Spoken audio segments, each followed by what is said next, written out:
मैं विनोद रूपारेलिया बॉम्बे से हूँ। यहाँ कैरियोपैथिक ट्रीटमेंट के लिए मैं मेथड सीखने को आया था और यहाँ पे जो सिखाया बहुत बढ़िया है। इसमें किसी को टेंशन लेने का जरूर नहीं है। आसानी से अच्छी तरह लोग ट्रीटमेंट कर सकते हैं और ये लोग जो सिखा रहे हैं बहुत बढ़िया तरीका है इनका।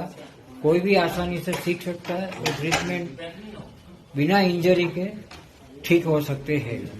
ये मेरा मानना है और इनको शुभकामना देता हूँ कि आगे भी करते रहे और आगे बढ़ते रहे।